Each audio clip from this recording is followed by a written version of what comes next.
Okay, welcome back everybody to the last two talks of this ORConf, and I hope everybody got enough food and is strong enough to do the last round of talks. Here you go. Okay, thank you. Once again, I'm Tim Edwards. This time I'm putting on my hat as a member of efabless. As open circuit design, I'd say one of the typical questions I get is something like, do you have a tech file for TSMC 180? And the typical answer to that is, yes, but you can't have it, which is because of all the proprietary information on the foundries. They don't let me give away these tech files. In fact, I've gotten nasty letters from Amos lawyers saying, you know, you suggest on your website that you have AMI technology tech files. I say, yeah, but I don't give them away. But yeah, they're very sensitive about their information. So it's nice to have a platform now that I have a lot of my tools hosted on. But I want to spend this talk to tell you about pretty much the entire platform and how it works and how we intend to keep it alive for the long term. So our mission statement is to simplify the process of smart product creation and open it to everyone. Obviously, there's a bit of an IoT bent here that you can tell, but as far as I'm concerned, what I like to stress is the openness of it, is that we are trying, within the constraints that we have, to make this platform as open as possible.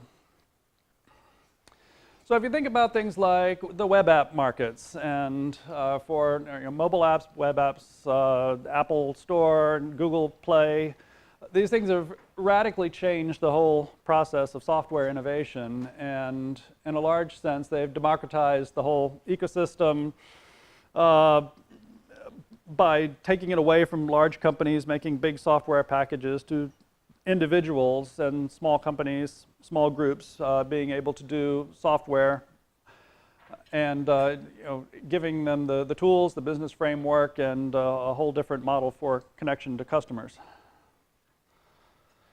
So the whole point of efabless is to take that general model, there's more to it, but that general model and apply it to open hardware innovation.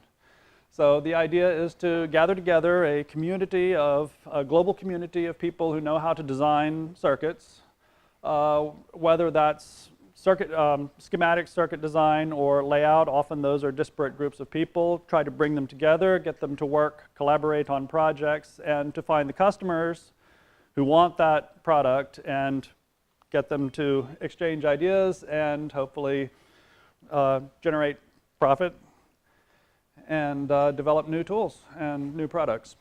Again, that IoT bent, but I'm not going to dwell on it.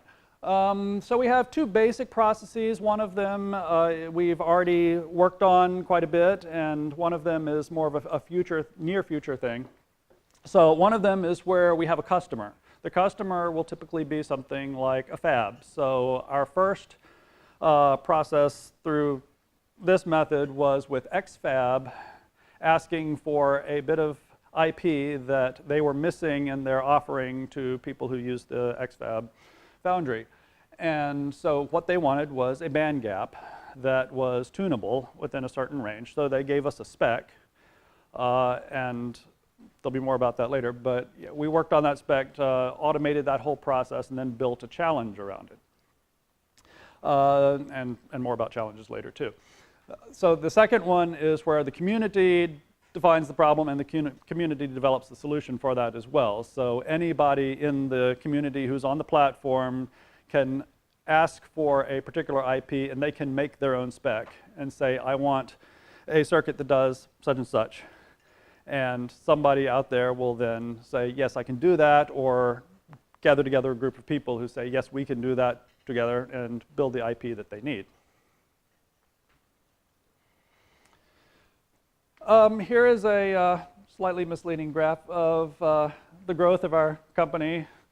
You'll notice there's been a little bit of nonlinear adjustment of the x-axis scale to make it look more exponential. But it is rising. No, I'm just kidding. But it is rising. It tends to rise in leaps and starts as we put certain things on our platform and advertise them. So when we first announced the challenge, there was a jump. Then when we first announced that we had the ability to do full chip compilation and simulation, then we got another jump, things like that. And there are more things that we're coming up with in the next few months that should make it jump even further. So, the point is that we are reasonably healthy as far as growth is concerned and getting new people interested in that platform. So this divides our platform into 5 basic components. So the first one is our marketplace. So the idea is that you have a catalog. So this is like the web app store, say, in which you have a catalog of components, but this will be components that include soft IP, like a Pico RV core or other microprocessor core, or small analog IP, such as the band gaps, and op amps and comparators, ADCs, what have you. So they all end up in our catalog. You can sort through the catalog and find what you're looking for. Numbers 2 and 3 are related to each other. It's the idea that you have a secure design platform. This is a Linux-based platform, which you get through a VMS connection, so a VPC connection, so that you are click on an icon in the market and the dashboard of our system, and it will take you to this platform where then you get use of. That's where most of my tools are. So you have Magic. We're also using Electric, if you're familiar with that. It's a schematic and layout editor, but the layout is very much mask-based, so that gives us problems with proprietary information to the foundry. So we cut that part out of it. We use Electric for schematic, we use Magic for layout, and so forth. And then part of that, as I just mentioned, you can't use the mask-based layout tools because the foundries don't like it. You can't show people the SPICE models because the foundries don't like it. So we do a little bit of obfuscation. The obfuscation for layout is somewhat similar to what Moses does with their open technology files, if you're familiar with those. A little different in some ways. And the obfuscation for the simulation models just comes from running ngSpice as a raised user privilege, so it can access things that the user can't. Then another important component is how do you get people to trust what you have up in the IP catalog. And this is a perennial problem with a number of different platforms. I guess OpenCores has some amount of validation of, a checklist of, has this thing been compiled, has it been fabricated, has it gone into hardware. There are other things like Thingiverse, the one for the 3D design, which basically has nothing like that, and consequently is just splattered with stuff that people came up with on the spur of the moment. Here's a cube. Okay, great. But now that goes into the catalog with everything else, and you can't find what you're looking for. So we do have a certification process, and then when things are certified, we mark that on the catalog as having been certified by our characterization engine and having been fabricated in hardware, things like that. Also, because of these design challenges I was talking about, that we can put up certifications saying this IP was the winner of such and such design challenge. So all these things lead to a certain amount of trust in the IP that we put up on the catalog.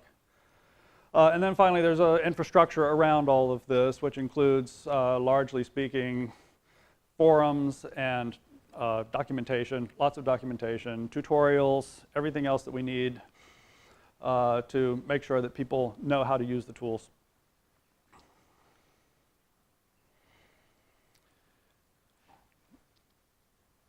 So this, let's see, what is this? Sorry, this is what happens when you use somebody else's deck of slides.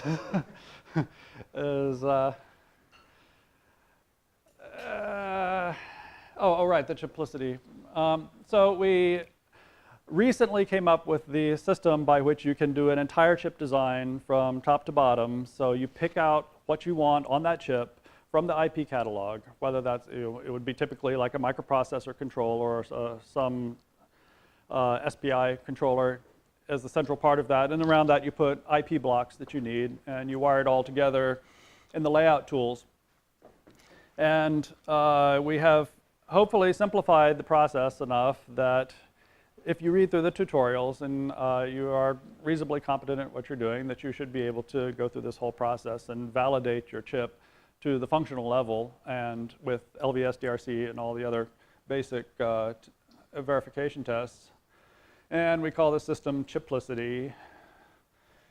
And that's our current focus right now, is to try to show people, yeah, you can make full chips and get them to fabrication. This is more of a roadmap of future things than what we have on the platform right now. We have a few tools for just exploring design space, for seeing what is it like if I put all these things on a chip and how does it work and so forth. And as far as getting things to fab, if you try to find such a thing on our website, you won't, because right now it's more of a manual process in which you would have to tell us, I'd like to go to fab with this, and then we would contact the foundry. So there are various points of inefficiency that we are slowly working on to get the tools to make those automated, to make sure that it can keep us out of the loop, because we're very limited in resources as a small company, and everything that we do manually takes up time.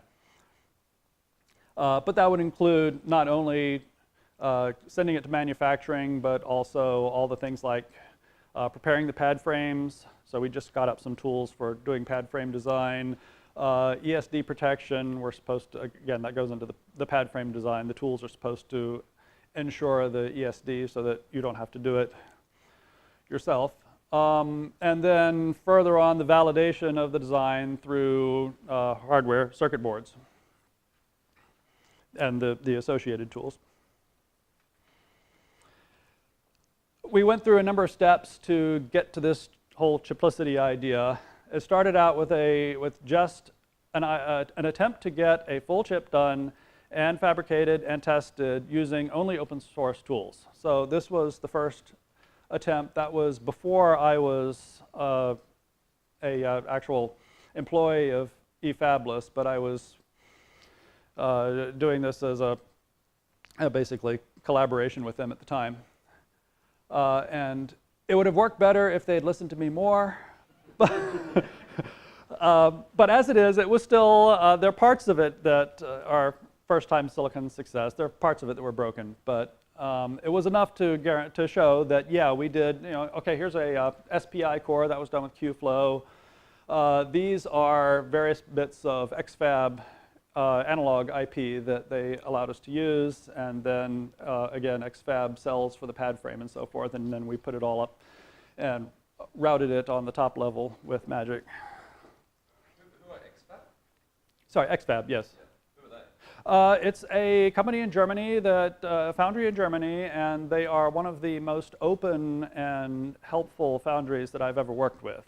Compared to other foundries, I would call them extremely user-friendly. Very easy to work with. They're relatively small. They've bought more fab lines recently, so they're definitely growing and have more offerings now. But they have a few very good foundry node points, such as 0.35, which is what we're using for this, and they have a 0.18.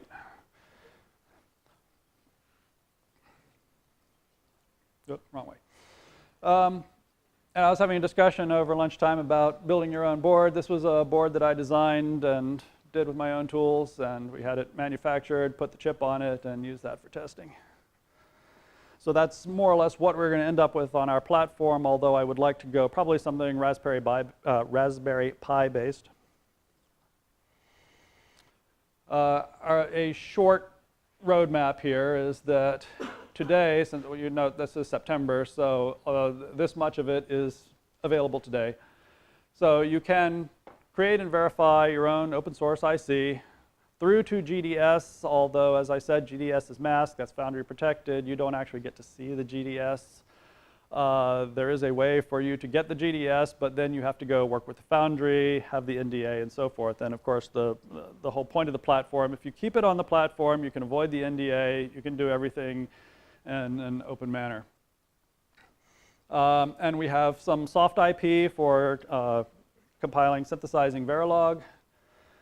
And we have recently added the full digital flow for Qflow, and I made a complete layout version of the PicoRV32 for that, and we also have this pad frame generator that we can use. By the end of the year, we should have a number of other things, hopefully more CPU cores on the system, and the ability, as I was talking about the second method in which the community requests the IP and the community produces the result, and we should have some of that, all that infrastructure up on the website. We will have licensing deals, licensing issues to deal with, which was why I was paying attention to the licensing talk yesterday. Interested in what sort of licensing you need for analog IP and the way we're presenting it. And then, of course, value tracking, making sure people who want to sell their chip get the revenue from that if somebody goes and manufactures the chip. This is a slide from our first challenge. So we did this back in December. And as I said, Xfab had requested a band gap. So we put the whole spec into an automated system in which you have the spec. The spec tells you what electrical parameters are of interest for that circuit, and it tells you the conditions under which it runs. So are you running it over corners? Are you running it over temperature? Are you running over this, this, this? And then that automatic system compiles a whole bunch of SPICE runs. So create all these SPICE netlists, and then send them off to an external engine that runs each of these SPICE decks. So there'll be like 400, I think for this one it was about 450 different SPICE runs to characterize this. But it's all automated, and it's all based on the spec sheet. So if you're looking at the spec sheet, you're looking at the performance of the circuit, assuming that there is a certification on the website that says, yes, we ran this through the characterization engine, and we got a passing result. So in the end, there were 88 people actively working on the bandgap circuit from 26 different countries, and we ended up with 6 of them that passed the entire set of requirements for the challenge. And so we chose from that 3 winners, and Xfab footed the money to pay out to the winners. This is all based, by the way, on a web site called Topcoder. I don't know if you're familiar with that, but people who do software can take these contests on Topcoder, and they give you a challenge. Sometimes it's like a one-day challenge just to do an algorithm, and then they pay out money to the winners. As it happens, the founder of Topcoder is Jack Hughes, who happens to be one of the board members of eFabless. So there's a direct connection there. So yeah, so this entire challenge format is pretty much based directly on Topcoder, but trying to apply that to a hardware domain. This is a sort of messy slide, but the basic point of it is that when we start a challenge, we divide it up into parts, knowing that not everybody who does schematics is going to be able to do layouts. So you go through the schematic design. At the end of the schematic design, you take a cut, say, okay, these small number of circuits were working at this point. Then you go into the second part of the challenge. People do layout. As it happened, the people who did the schematic all did their layout for this challenge, which was a bit of a surprise to me. So as we, going back to the chiplicity thing, so the first one that we designed was the Hydra 1.5. That was using open source tools, but done largely by hand. For this one, we tried very hard to put it into the framework of all the tools that we were putting up on the platform. By the end of it, they were designed in conjunction, so it wasn't all done on our tools, but I went back afterward and I could do this whole thing using just the tools that we have. And I have a set of instructions for that in the knowledge base where you can just download all the different pieces of this and construct a version of this, or you can construct your own with different IP. And I did that exercise. It took me 8 hours to build a chip from scratch and have it validated for production. I've never done a chip that fast before. How big is that? This is 0.35 again? 0.35, so it's got a core of about 2 millimeters by 2 millimeters. And this, this is not a microprocessor. This is a little SPI controller, so it's not. I think like the smaller microprocessor controllers like the Pico RV32 are about the same size as the core here. So. What utilization do you get in the layout, digital layout? It depends. I think that was 90% for the SPI. For the and it depends on so many factors. So for instance, when I tried to do the Pico RV32 in 0.35, I had to bring the utilization down to 30% because it's only got a few metal layers to route with. But you do it in 0.18 with like 6 metal layers of routing, and it goes up to like 0.7, 0.8, 70 or 80% utilization. This is what our design marketplace looks like, the IP catalog. So you can go through, you can enter search terms and find the IP you want. If you look at the certifications, that tells you which IPs have been validated and which haven't, and you can search on things that are just validated and validated to schematic, validated to fabrication. And I'm not going to spend too much on this, but basically we have these two flows. The idea is that you can do OpenIC, have challenges for creating analog IP, and then those analog IP blocks, once they're in the catalog, they can be used to construct full chips. Obviously, you don't expect to make quite as much money out of small analog blocks as you do out of full chips. I think that's similar to the top coder model in that when you do these challenges for an algorithm that take a day, they don't generate revenue for the company. It's the big projects that they do that is where their money makers are. And that's the group. That's pretty much all there is working on it right now. Is the what is it, 7 of us plus a few part-time people. And that's efabless. So we hope to be able to present more in the future and show you all the things that we've got planned, and we'll get up there this year. So thank you very much.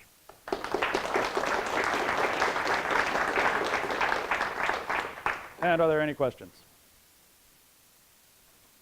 Okay, you raised your hand first. Oh, wow, okay. Go ahead, Clifford. I mean, I know the answer to this, but I think you should answer it. Okay. If I don't know how to design a chip, do you have any resources that teaches me? Yes, I have. That is mostly up to me to write documentation on my tools. So yes, there are, and I would suggest to everyone here, go ahead, get a registration on efabless, and go look at the knowledge-based documentation on how to design your own chip and give it a try. Actually, I'd like feedback on that. Is the documentation good enough? Can you do that? Does it work for you? Obviously, I'm an experienced chip designer. The fact that I can do it in 8 hours probably should be taken with a bit of a grain of salt, because it's going to take other people more time just to get used. There's a learning curve on the tools, obviously. But we try to keep it as simple as possible, and I always like to get feedback on how well we're doing with that. So, pass the microphone. Who has the microphone? You do. Somebody. So, about the Hydro chip, you said we could just download it and give it a try to recreate it? Yeah, well, unless, as I said, you get into some special deal with us, you're not going to fabricate it yourself, but you can get it to the point where you can validate it. So run it. Remember yesterday I was talking about all the co-simulation ideas, and yeah, we have a set of a characterization template that generates spice decks with co-simulation that will functionally test all the parts of that chip. Yeah, my main thing was about those external IP that you got from Xfab. I mean, can we just use them as well? Are we allowed to use them? Yes, you are. Yeah, we have a deal with Xfab for that. That they allowed us to put those up in our catalog so that anybody can use them. Tim, can you give us an idea of the pricing through Xfab for the 0.35 and the 0.18 stuff?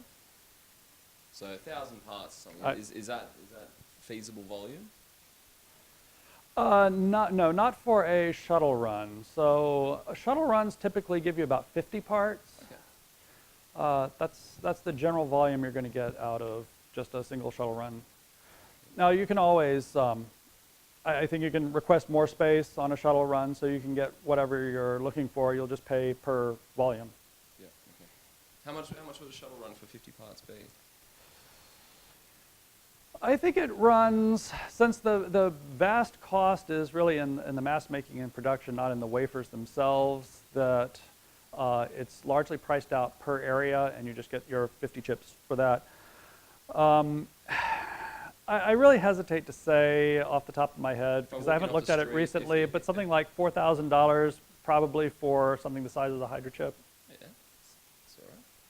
Yeah, it seems to me that it's trying to adjust for inflation. It's a little more expensive than it used to be back in the day, but then there've been leaps and jumps in the foundry process feature size, right? So it's more expensive processes, but overall the price range for a shuttle run is more or less the same. Cool. Can you give us an idea of the kind of customers that you're getting at the moment? Are they interested in the open aspect of this, or do they just want a chip, don't really care?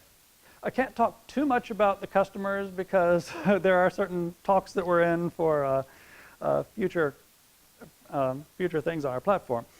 But I would say there are some companies that are doing chip or chip-like things that are interested in building up a customer base.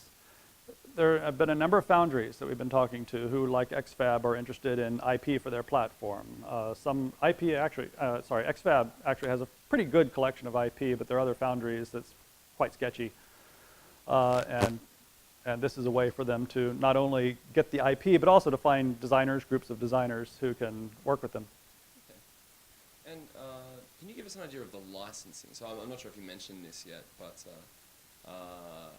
Andrew Katz was talking yesterday about the CERN OHL, and one of the problems we're looking to solve there is being able to have IP which can be copyleft, but somehow leaves out the proprietary foundry portions. I quite like what you're doing here, where you can do this for people and they can see the design all the way through, I guess, to almost layout or whatever, but then the GDS they're not allowed to see because that contains a lot of proprietary information. That's quite a neat approach. But what are a lot of the IPs licensed under? I mean, is there any copyleft at all on any of these IPs, or is it mainly just a permissive licensing approach? The roadmap that I showed some slides back, it said that we need to deal with licensing issues. Yes, that is true. We want to have everything from open source to proprietary to be able to support that.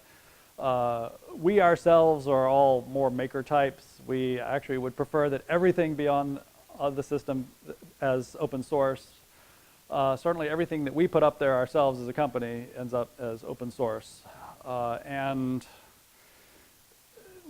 it's more of a permissive use license right now. There is no specific license to it, and we are working through the, you get in lawyers involved, right? It takes time. Yes, microphone. Hi, very interesting talk. We had a little conversation first thing this morning, and an idea popped up, said, why don't we make an open source FPGA?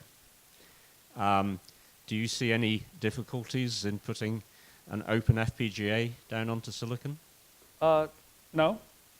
I used to do that as I was actually an FPAA was part of my thesis at Johns Hopkins. And it's an interesting idea. I would love to pursue that. And just very quickly, I mean, we now have open source tool chains for these things.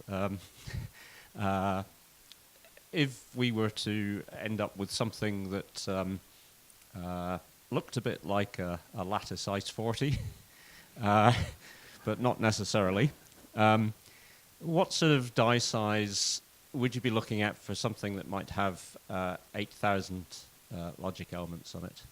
Would that be quite a big die? Again, it depends on the process node you choose. Right now we have our only process node that we support is 0.35. I am currently onboarding a 180 nanometer. Because of the difficulties of working at 90 nanometer and below, we probably won't be supporting that for some time. So probably you would want to calculate that out for 180 nanometer. And I would not try to do that off the top of my head again. All right. But it's okay. something, that's what we have the platform for. You can register for free, get in there and look at the design space and get a fairly quick estimate on what that would look like. Okay, thanks very much.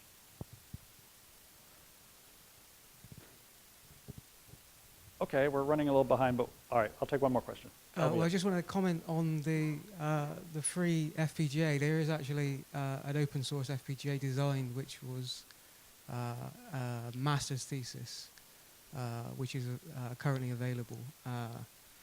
And Paul Wise from the Debian project contacted the original author, who said he would upload it but never did.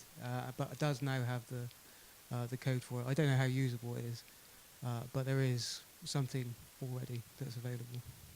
I'll have to look into that.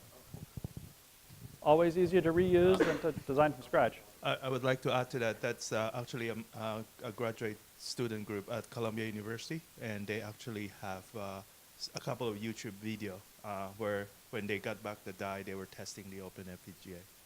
Okay. Sorry? Okay, all right, I can look up that name, although I would appreciate if one of you can email me about it. I'm Tim at OpenCircuitDesign or Tim at efabless.com. Okay, thank you very much.